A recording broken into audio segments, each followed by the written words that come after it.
Hey everybody, the following is an excerpt from the monthly Rahdo Roundup, and if you'd like to see the rest of the roundup, you can hit that eye up in the top right corner of the screen, or if you'd like to know more about the game, you can follow the link down in the show notes. And with that out of the way, let's talk about Printing Press, which is a sequel of sorts to a game that came out either last year or the year before, Gutenberg, which I very much liked. It was about, the early days of the invention of the printing press and starting out. That's what this one is too. But the gameplay is pretty much nothing like Printing Press. This is a card drafting and tile laying game where over the course of 3 weeks, we are trying to make the best printout page we can, and it's done through a bunch of really wonderful mechanisms, starting with very smart entwined drafting, because at the beginning of each of the 3 weeks, there are going to be, let's see if I can get to this part of the game.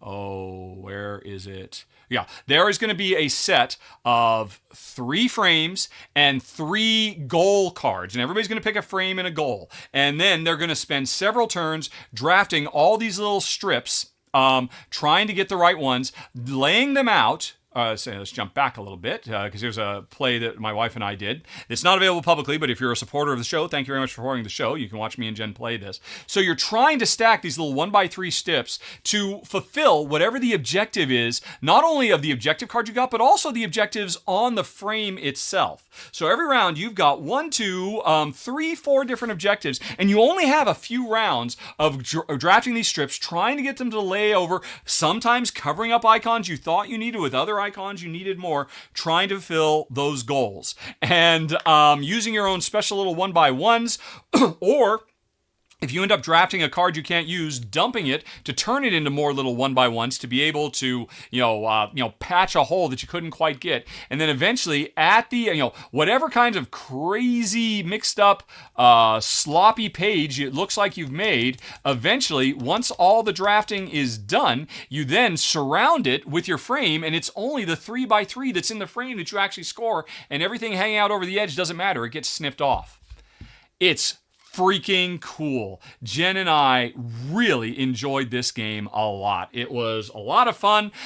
Players get unique special powers based on real printers like Gutenberg and others of the time. And there's definitely some push your luck. Like, I'm going to try and go for this. It might fail. Also, you're not out of it. If you do like really terribly on one round, that's okay. You're just setting yourself up to be able to do much, much better in future rounds, because there's short-term scoring you can get, but then there's also long-term in-game scoring as well. Because in each of the 3 weeks, you will declare one feature of your pages to be a thing that you'll score bonus points for at the end of the game. So you could be less about trying to actually finish the objectives on the frame that you picked up as part of the opening, and you could instead be all about, no, I'm just trying to make sure I get enough of these things so I'll really clean up at the end of the game.